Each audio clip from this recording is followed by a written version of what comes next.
Oh my god, friends, I have a story for you. Spring has sprung!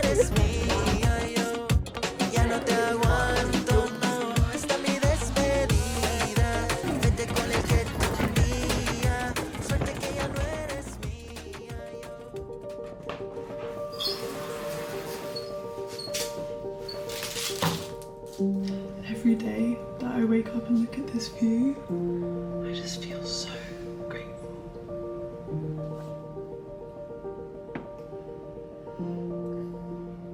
Something I love about living so high up is that every time you look outside the window, there's always something new to see.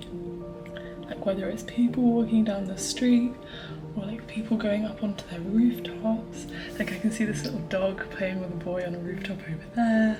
Or watching how the trees have changed colour with the different seasons, how there's so many more purple blossoms across the city.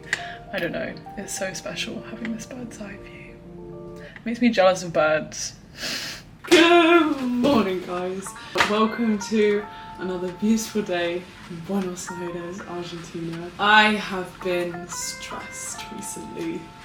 What's new? I have just had a crazily busy few academic weeks, but also not just academics, like it's just been a crazy few weeks, which also means it's been an amazing few weeks. I've had a bunch of assignments, I've been working a lot on my dissertation, my thesis. I also have my science of learning tutorial, which I'm teaching next week. But I've also been to Iguazu, which is like a giant waterfall, bigger than Niagara Falls, gorgeous waterfalls in Argentina. I've been to Tigre, which is this gorgeous nature outside Buenos Aires, which I was just craving because I'm such a nature person in my little city bubble right now. And I've been going to lots of dancing lessons. I've been to salsa, I've been to tango, I've been to bachata, and I'm excited to vlog again to show you these moments and to just chat more about what's been going on in my mind recently.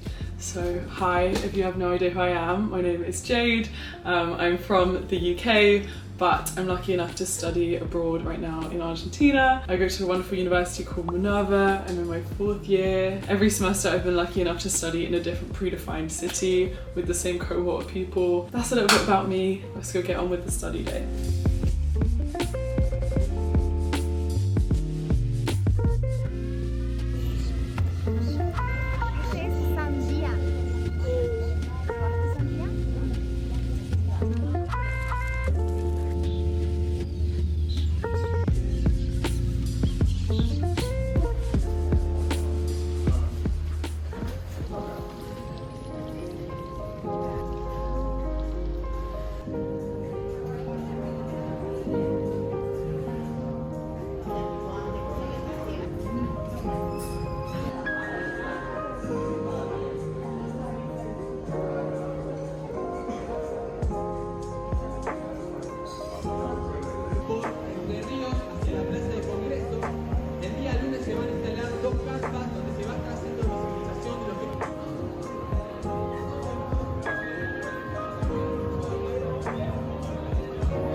Sprung!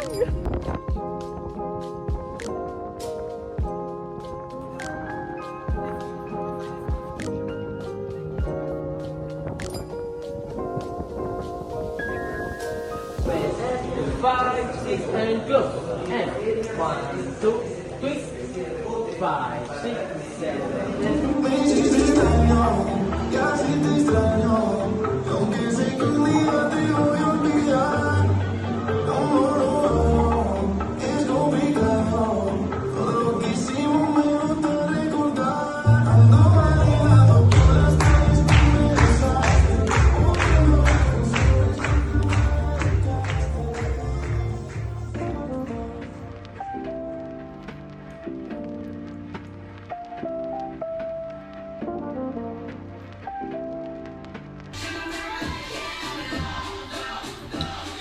got this.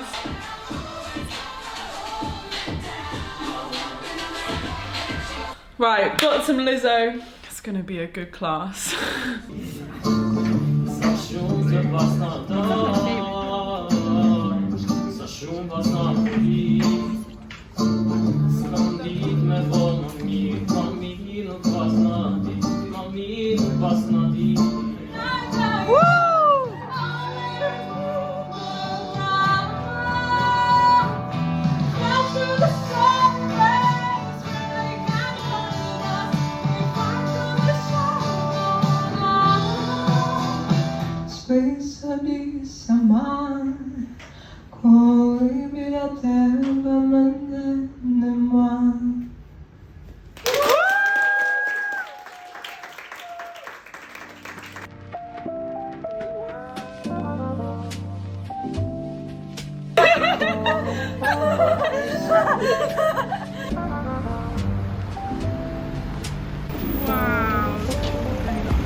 They have boba. I've not had boba in so long.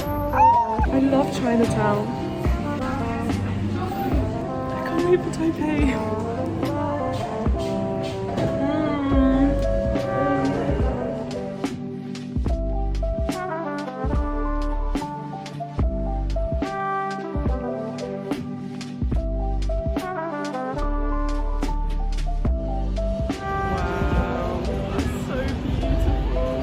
Puerto Madero.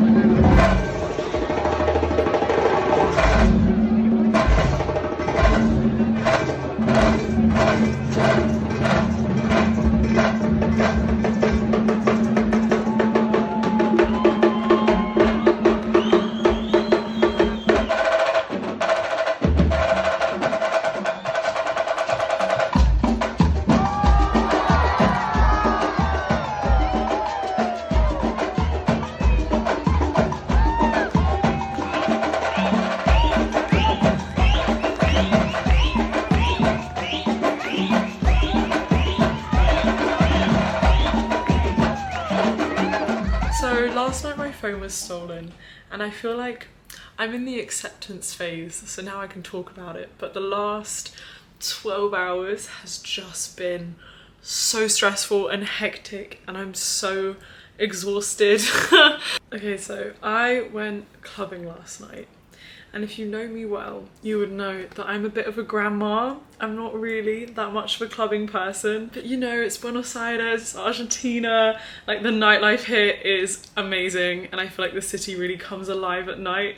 So I've been making more of an effort to go out and like enjoy, even though clubs literally open at 1 AM. So you just know that you're gonna get back like earliest 5 AM. It's a culture shock, we're learning, we're dealing with it. And I went to this amazing club that I have been to before. I've been there once. It was one of the best nights out that I've had with my friends. And obviously this is a club, right? So it's kind of like tight. Everyone's crowded. You're kind of dancing on top of people. You have the odd random guy like trying to grind on you. It's just it's a normal club setting. As a woman, you feel like prey. It's just another night. I had all my valuables in a bum bag strapped around me tightly. And all of a sudden, halfway through dancing to a Lady Gaga song, I suddenly realized I felt a lot lighter. And I looked down and I realized my bum bag was no longer strapped around me. I was suddenly searching the floor. I was like, oh my God, where is my bum bag? It has my phone, it has everything. And then my friend saw it right there on the floor next to me. So I grabbed it, picked it up, and I opened it, and my gorgeous phone was no longer in there. I'm trying not to panic, right? I'm like, oh, okay, it fell out. Maybe my bum bag, it just like flew off my shoulder, you know, the phone's somewhere on the floor, some kind soul will just give it to me. And that was when I inspected my bum bag more closely. And that was when I realized that also all of my 500 pesos bills, which is like one of the larger bills that you get here, were also gone. And that is when I realized This is not an accident. My phone has not just slipped out of my bum bag, it has been stolen along with all my cash. So what did they do? They basically slashed my bum bag strap, let it gently fall without me even noticing because I was too distracted by Lady Gaga, ripped away my beloved phone, ripped away my beloved cash, and let it fall to the floor for me to pick up the rest. I was trying my best not to be stressed and to just think rationally. I went to one of the security women in Spanish. I was just talking. I was like, oh, like my telephone's gone, like help me. She introduced me to the head of security. This man had the audacity to tell me in English, we have a state-of-the-art security process. He's like, listen, don't you worry. If your phone is in here, we will get it back. He's like, we check every single person that will leave this building. We're gonna pat them down. Like, if they have your phone, we will know about it. So he asked me for a description of my phone. But then I hung around and I watched the state-of-the-art security process in action, and it was literally like a 5-second pat down, like boom, boom, boom, and then they were on their merry way enjoying the rest of their evening. And I was thinking to myself, now if you're gonna steal a phone in a club, you've probably done this before and it's probably a professional endeavour for you. So there is no way you would casually keep the phone in your pocket. It's just not what you would do, right? You could hide it in your shoe, like wear a chunky shoe. They're not gonna pat that down. There are so many ways that a simple pat down would not be able to identify my phone. And I told him this. I was like, oh, tonight, do you think you can just like make more of an effort just to really check for everyone's?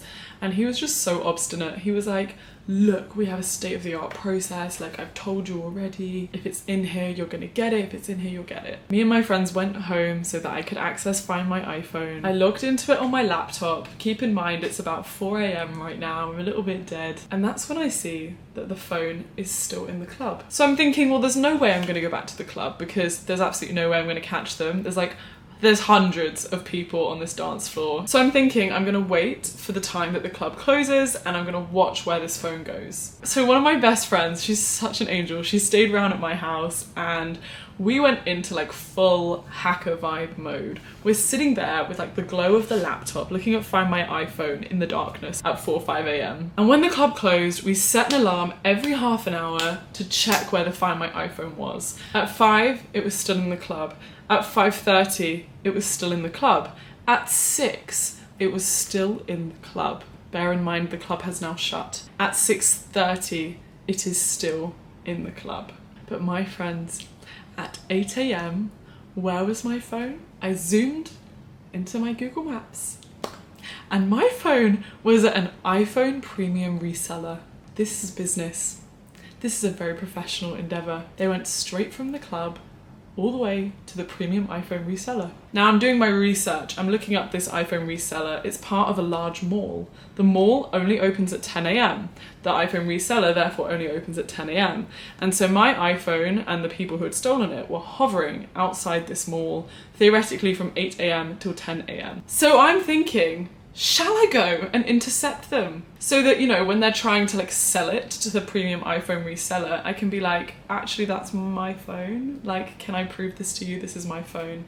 And then expose them. I just wanted to be like that person in the movie who's like, boom, caught you. But then I'm also thinking in my head, that's actually probably really dangerous and sketchy. And I also am not fluent in Spanish and it's just not very smart. And so for the whole rest of the day, I've just really been reflecting a lot on what a phone means to me. In many ways, I expected myself to feel more stressed because, you know, a phone means safety. It's like this safety net where, you know, as you're navigating around the city, which I do with Google Maps because I have no sense of direction, you always know that you can call someone if you need to. You always know where you are. I'm someone who's incredibly dependent on my Google Calendar to keep me on schedule, on listening to music in my quiet moments to sort of raise the mood, or listening to podcasts to keep my mind engaged. A phone is so deeply ingrained into my lifestyle and actually my job. So thinking about the fact I can't post on Instagram, you know. But somehow I just don't feel that stressed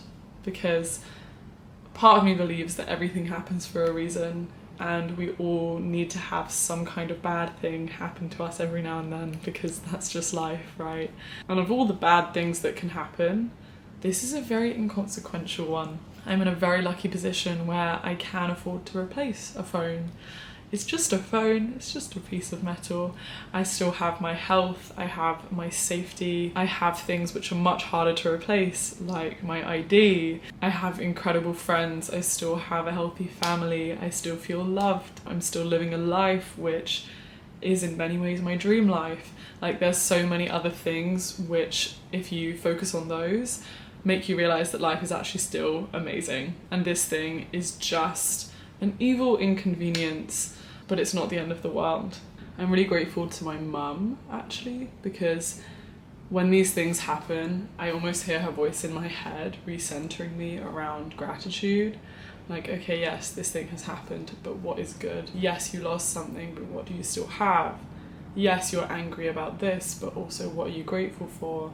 And I think it's just a way that I avoid a lot of like overthinking or stress or meltdowns. It's just this like little shift. It's like, yes, I can recognize this thing is horrible, but also, can I remember what is good? I can also admit that I have spent most of today listening to Karma by Taylor Swift, because today Karma is a cat purring in my lap because it loves me, and I'm sorry, these people better be envious because Karma does not love them. So it's fine, I will make my peace in Karma. Oh, okay, also, so me and my friends have a conspiracy theory that the club is in on this.